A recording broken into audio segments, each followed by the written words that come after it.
이제 우리 인류 문화를 엄청나게 이제 변화시키는데 그 산업혁명이 영국에서부터 시작되죠.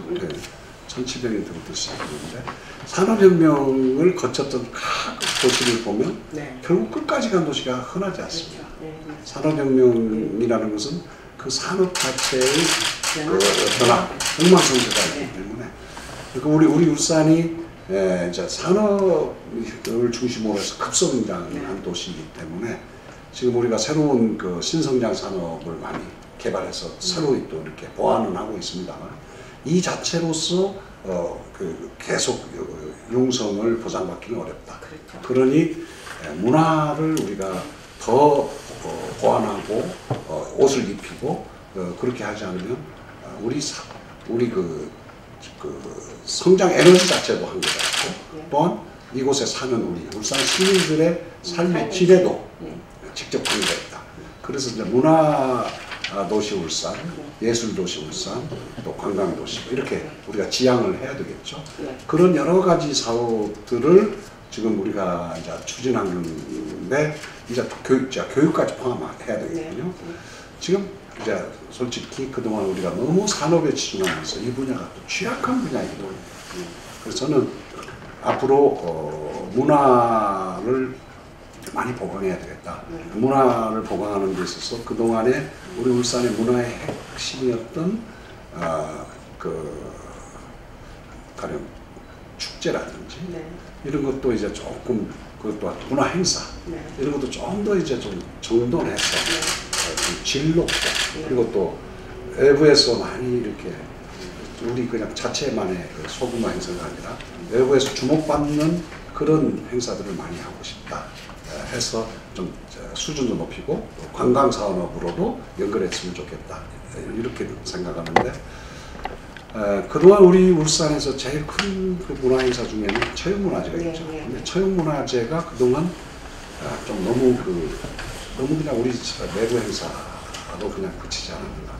이거를 좀 더 이렇게 많은 국민들의 관심 있게 가도록 앞으로 많은 우리가 노력하고 연구를 해야 되고 이것만 가지고 한계가 있다면 좀 더 큰 문화의 그 행사의 빅텐트를 하나 더 만들어서 그 안에서 많은 걸 통합하면 어떨까. 예를 들면 그래서 제가 울산의 산업도시이면서도 울산이 그 전국 어느 곳에 뒤지지 않는 자연과 문화를 지닌 도시라는 것을 이렇게 상징적으로 표현할 수 있는 방법으로 국제 영화제를 생각하고 있는데요. 그건 뭐냐면 그러니까 그거는 좋습니다. 아니 공약에서 내걸었던 이제 환경 영화제를 좀 더 새로 정립하는 것이다, 그죠? 그렇습니다. 예, 하여튼 문화제도 이제 좀 더 우리가 전국화하려면 큰 텐트를 하나 쳐야 되거든요. 그걸로써 국제 영화제를 생각하고 있고요. 환경 영화제라는 말은 사실은 무슨 환경 규제적인 이런 차원의 구상은 아니었고요.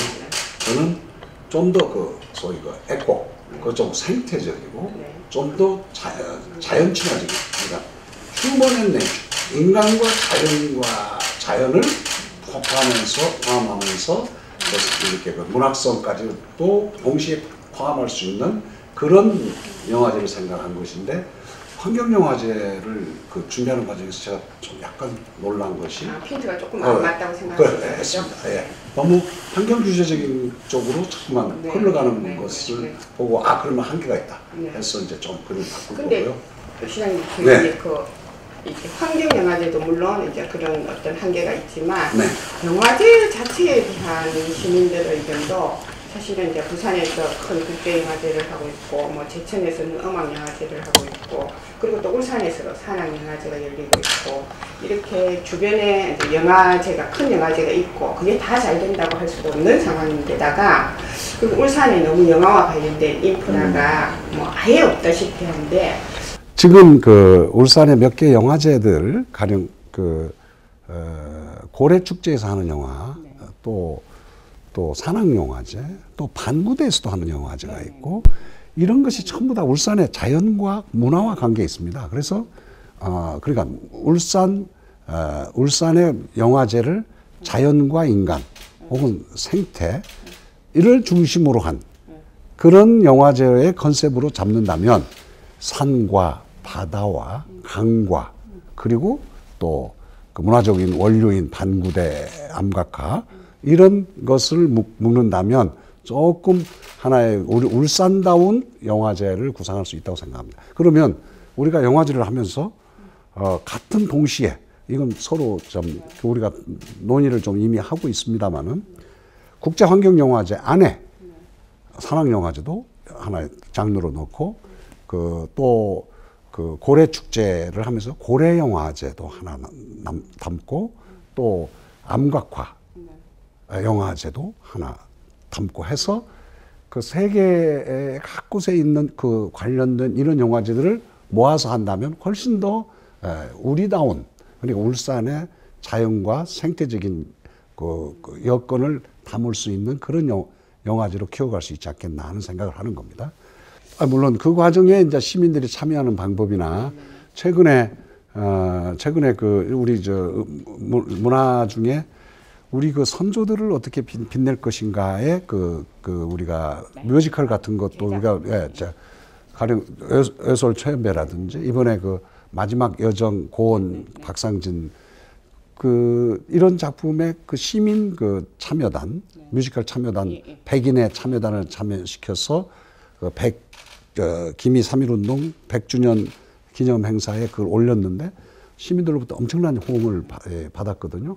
그러니까 앞으로 이런 뮤지컬 공연이나 아까 얘기한 영화제나 이런 데에 시민들이 어떻게 참여하느냐는 것은 늘 앞으로 우리가 주요 관점으로 이렇게 우리가 살려가야 될 주제라고 생각합니다. 시립미술관 이야기를 빼먹을 수가 없는데 이제 저희가 사실 시립미술관이 시간도 많이 걸렸고 시장님이 취임하시자마자 이제 시립미술관 문제로 조금 공론화하고 뭐 이러는 과정에서 오해도 많이 생겼고 그래서 아마 시정을 시작하시면서 충격을 좀 받으셨을 것 같은데 네, 그럼 이제 시립미술관이 어떻게 되어가는지 앞으로 계획이 어떠신지 시립미술관 제가 취임한 다음 날 시립미술관 그 건설 계약서에 그 사인을 해달라고 하기에 시장이 적어도 이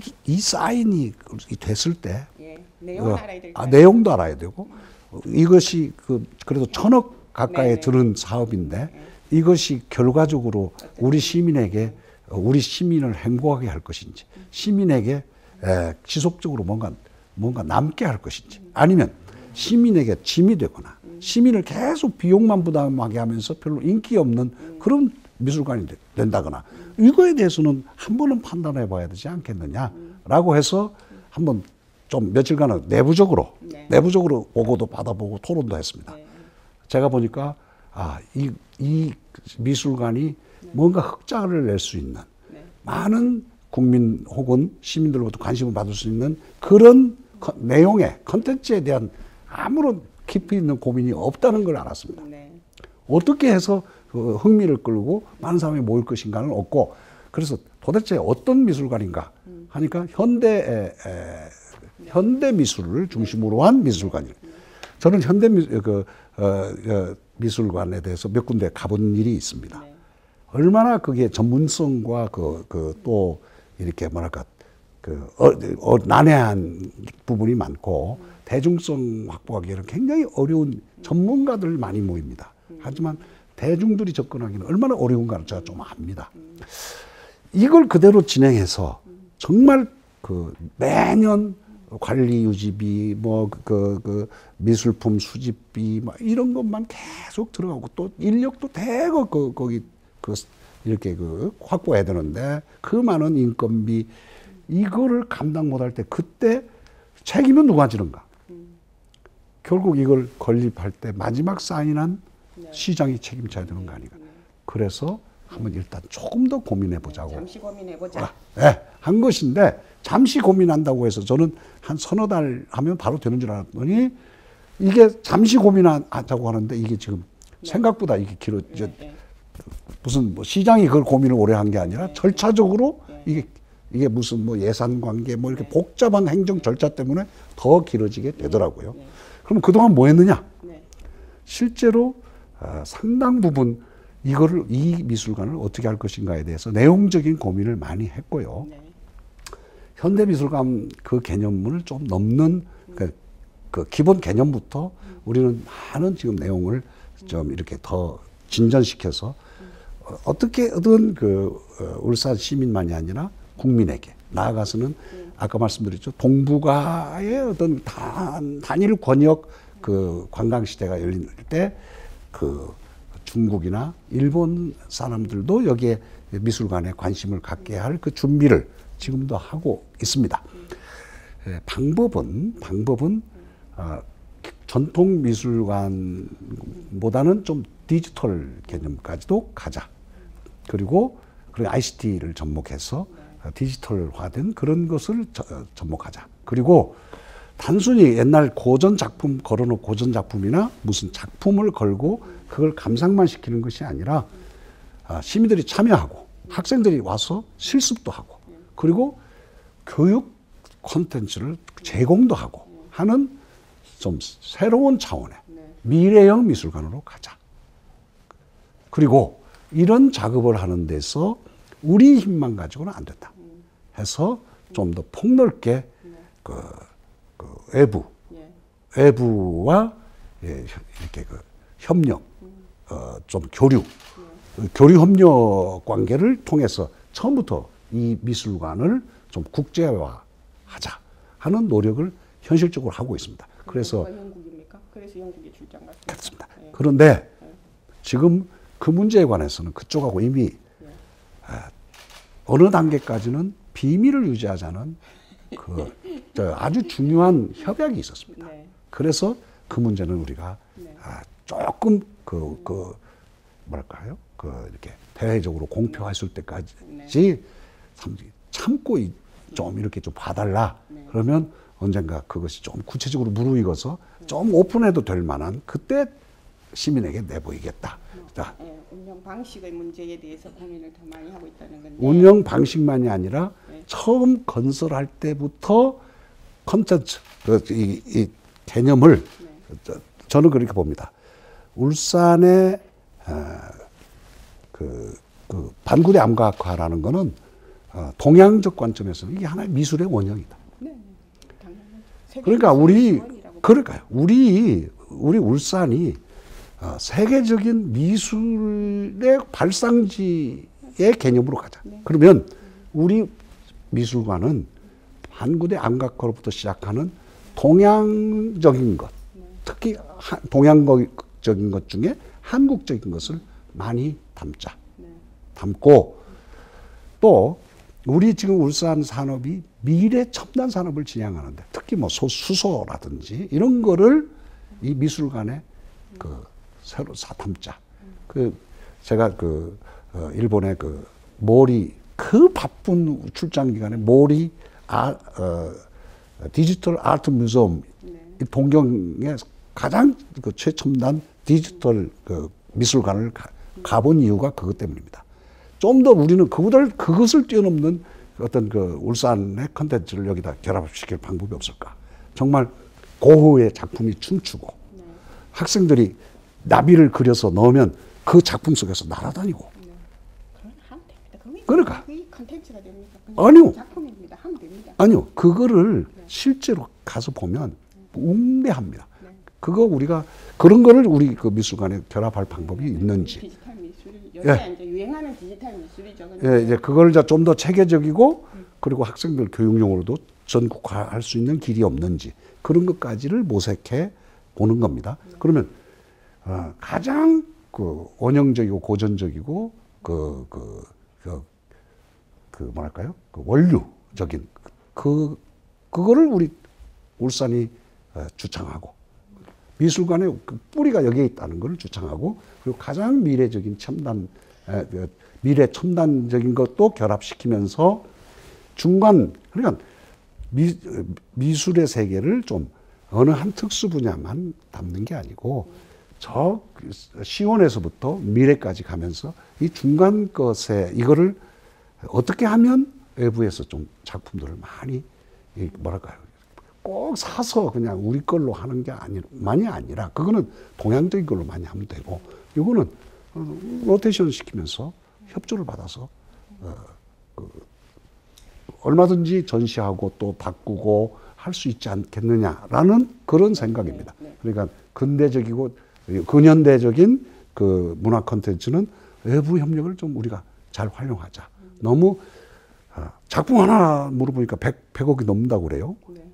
그걸 우리가 몇 작품을 살 수 있을까? 우리 울산 시민의 세금으로. 이거 그거 없이 또 우리 것만 가지고 자랑할 게 있어야 뭐 시민들을 저 다른 오라고 할 거 아닙니까? 우리는 조금 시각을 달리하는 그런 미술관을 만들어 보자. 지금 그렇게 준비해 가고 있습니다.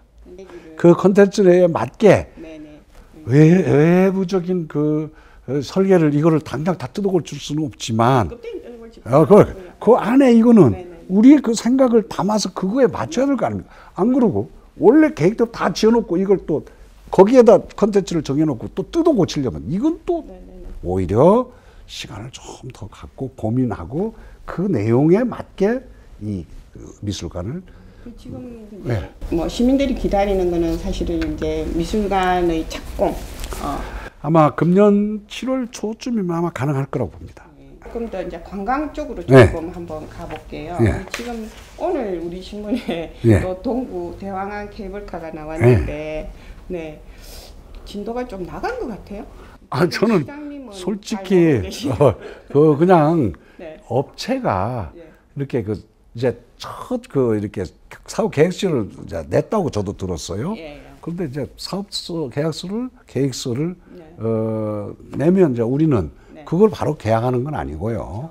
이제 또 다른 회사, 다른 어떤 업체에서 이걸 해볼 생각은 없습니까? 물어서 이걸 입찰을 해야죠. 지금 저는 동구의 케이블카하고 울주군의 케이블카를 같은 선상에서 놓고 봅니다.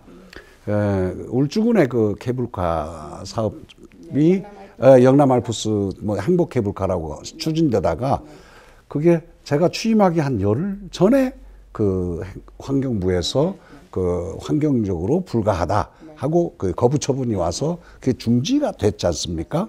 하지만 저는 그 이래로 어떻게 하면 울주군 주민들이 좋아하시는 케이블카를 만들 수 있는가 늘 고심하고 있습니다.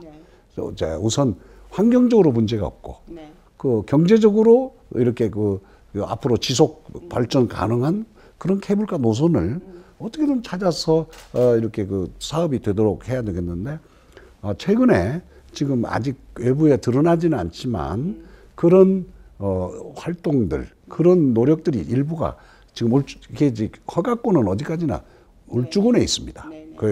왜냐하면 거기 지역이 군립공원 지역입니다. 그래서 울주군에서 이제 허가를 내야 되는데 지금 그 진행이 일부가 되고 있는 것으로 알고 있습니다. 지금 대왕암은 저게 이제 시립공원 부지라서 시에서 이제 이렇게 관할을 해야 되는데 이렇게 업체에서 들어오면 그거는 또 다른 제3자 공모 방식으로 해서 추진하면서 어느 쪽에 치우치고 이렇게 하는 게 아니라 다 진행되도록 저는 최대한 이거는 되고 이건 안 된다가 아니라 그런 건 둘 없습니다. 중에 하나만 한다는 게 아니라 그럼 가능하면 다 두 개가 가능하면 두 개 다 하는 거고 두 개가 불가능한 현실이 되면 두 개 다 못 하는 거고. 그래도 앞으로 노력해야죠. 지금 공영 개발에서 현재 지금 울주군에서 논의되고 있는 것은 제가 알기로는 민자가 그러니까 좀 형태는 조금 다릅니다만은 민자가 지금 제안을 하고 있는 걸로 알고 있습니다. 그럼 두 개 다 지금 현재는 진행 중인 상황이라고 그렇게 정리를 하면 그렇게 보면 됩니다. 오늘은 이제 1000만 그루 나무 심기를 곳곳에 이제 벌리는 걸 오늘 이제 시작해서 오전에 그 1000만 그루 시민 나무 심기 운동 이제 첫 삽 뜨고 왔는데요. 또 며칠 전에는 백리대숲 그 시삽식을 했거든요. 그 명천다리 밑에서.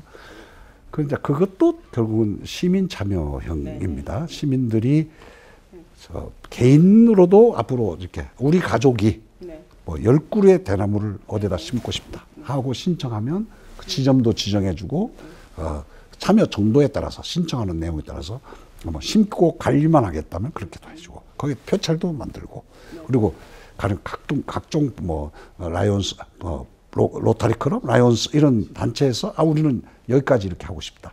제일 먼저 이제 BNK에서 이제 그 경남은행에서 우리가 20여 억 원을 내서 우리가 일정 정도 받겠다. 그러면 그 지정자 여기는 그 경남은행에서 이렇게 조성한 이런 식으로 해서 막 4대강 사업 받으시 한꺼번에 그냥 토목 사업으로 생각하지 말고 시민이 참여하는 하나의 문화 관광 사업이라고 생각하고 쭉 이렇게 해나가면 이어가면서 관리하면 결국 백리대숲길을 우리가 이룰 수 있지 않겠느냐. 이거에 대해서도 많이 관심을 갖고 참여해 주셨으면 좋겠습니다. 네, 그 지금 두 가지 다 깊게 우리가 연구를 했고요.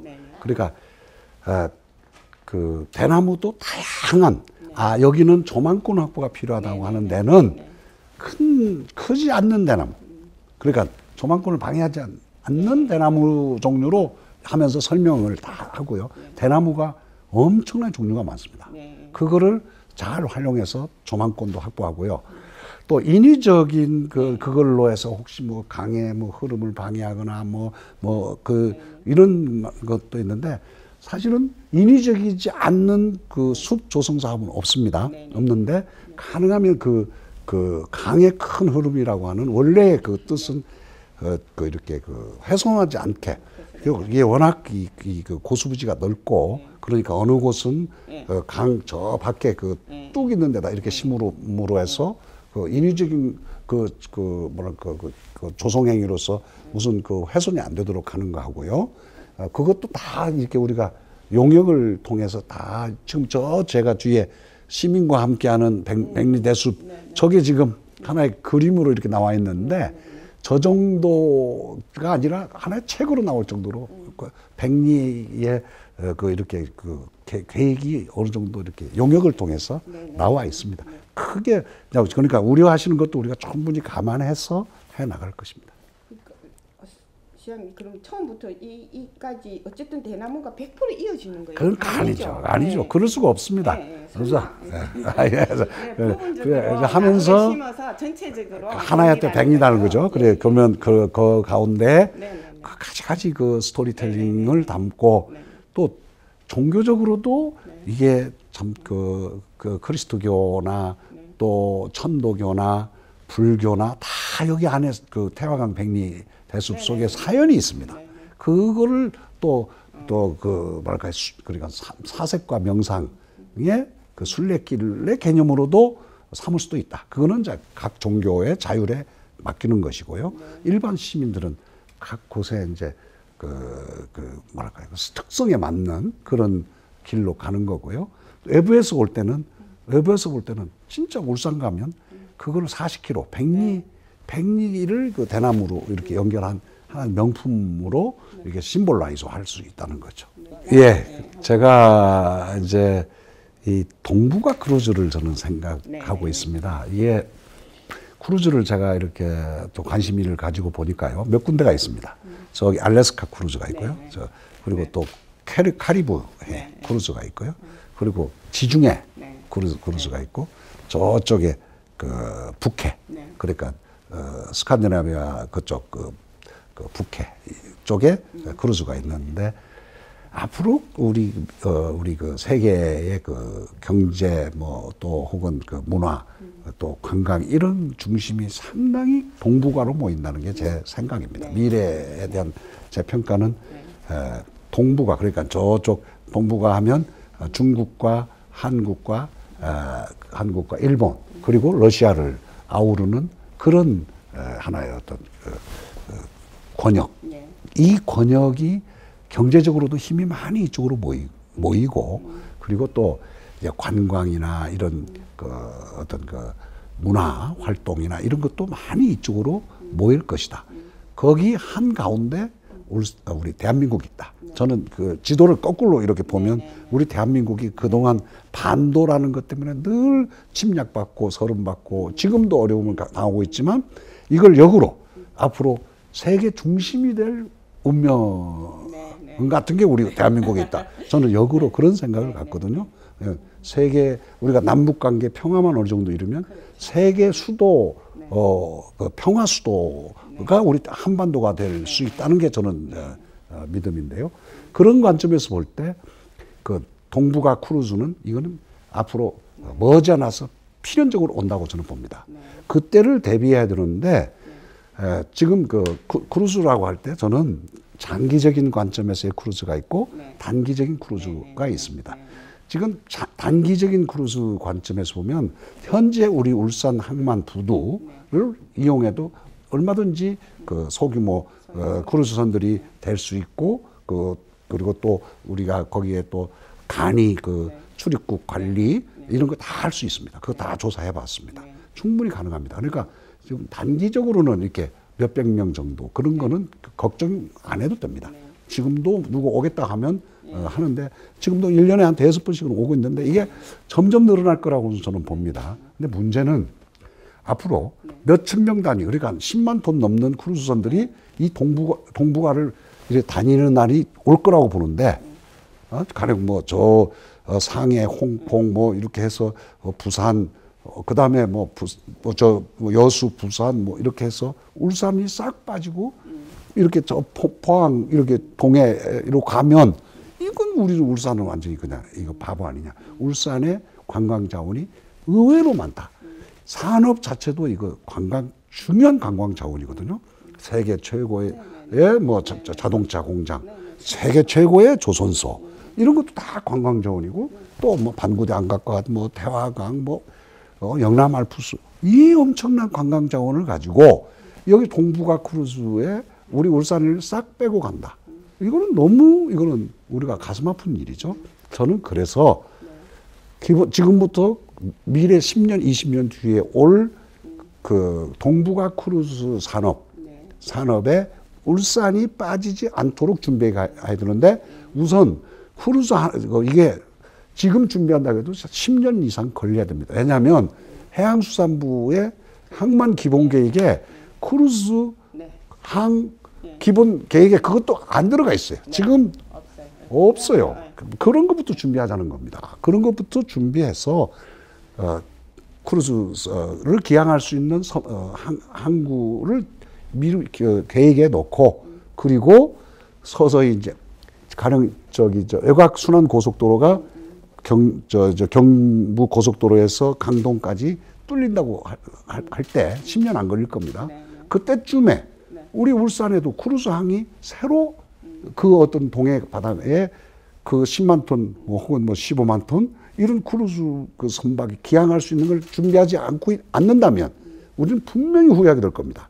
그거를 대비하자라는 의미의 크루즈 사업입니다. 지금 당장은 지금 그렇게 필요 없어 보이지만 언젠가는 분명히 이건 필요하다고 보는 거예요. 그 크루즈 항만을 하면 그 해양 레포츠 그런 것도 다 거기에 항구 내에 부수적으로 오게 되는데 지금 저는 강동 지금 관광단지 개발을 하고 이게 다 연계된다고 생각합니다. 그래서 미래를 보면 뭐 불가능한 산업은 아닌데 뭐 이미 한번 이렇게 좀 불가능하다는 진단이 있었고 그리고 해양수산부에서 계속적으로 뭐 이 해양 레포츠 가지고 전국적으로 공모도 하고 10년 전부터 많은 사업을 했고 공모 사업을 되게 했는데 성공한 게 한 개도 없거든요, 사실은. 그러니까 그만큼 이제 그동안은 분위기가 이제 이렇게 제대로 성숙하지 못했던 것인데 지금 포항만 해도 벌써 오래전부터 크루즈를 대비해서 항만 기본 계획에 넣고 아마 지금 항만까지 이미 거기는 지금 이미 조성이 어느 정도 끝난 걸로 알고 있습니다. 우리는 많이 넣습니다. 하지만 포항보다 우리 울산이 관광 자원이 얼마나 많습니까? 나중에 정말 포항에는 그 크루즈 대형 선박이 기항하는데 울산은 지나갔다? 그건 우리 울산 시민으로서는 참을 수 없는. 미래 크루즈 산업의 경쟁력 강화 차원에서 그렇습니다. 이제 진단을 해보고 지금 타진을 해보는 중이다. 예, 그렇습니다. 열린 시립대학이라고 우리가 제가 그 공약으로도 삼고 지금 추구하고 있는 것은 이제 주로 이제 디지털 그 플랫폼 그러니까 지금 그 미국 같으면 뭐 미네르바 네네. 아카데미라는 게 있고 그 프랑스 같으면 에콜 42라는 네. 그런 그 디지털 그러니까 그 인터넷을 이용한 네. 그 교육 시스템이 굉장히 그 발달하고 있거든요. 그 캠퍼스도 있고요. 네, 물론 그렇습니다. 울산에서 지금 산업이 새로운 4차 산업으로 이렇게 이행해가는 과정에 많은 그 새로운 인재를 공급해야 될 필요도 있고 또 전직도 필요하고요. 그리고 또 이제 나이 들어가면서 이렇게 새로운 환경에 적응해 가야 되는 필요도 있고 이런 그 여러 가지 그 교육 그 필요성에 부응하는 그 어떤 그런 시민 대학, 뭐 시민 아카데미 이런 거를 지금 구상하고 있고요. 상당 부분 지금 연구를 해서 지금 일부는 이제 금년 후반기부터 그 이제 테스트 그 개강을 하고 이걸 잘 발전시켜서 우리나라의 어떤 어찌 보면 좀 새로운 교육 모델을 개발해 나갈 계획입니다. 그 이제 한 두 가지 방법을 지속적으로 추구하고 있습니다. 하나는 외지에 있는 대학 중에 그 외지에서는 좀 별 크게 그 제대로 다 제접 못 받고 있지만 우리 울산에 와서는 키울 수 있는 그런 대학의 이전을 많이 지금 우리가 이렇게 이렇게 추진해 보고 있고요. 그래서 많은 교섭 중이고요. 또 하나는 외국의 유수 대학을 그 어떤 그 울산 캠퍼스를 조성하는 방안에 대해서도 우리가 지금 아주 그 내부에서 이런 거는 구체화되어야 이제 시민에게 밝힐 수가 있어서 그런 노력을 현실적으로 하고 있습니다. 네. 예. 알겠습니다. 예. 뭐 오늘 여기까지 해도 될 것 같습니다. 예. 수고하셨습니다. 빨리 마쳤죠. 아이고 너무 고맙습니다. 네. 예.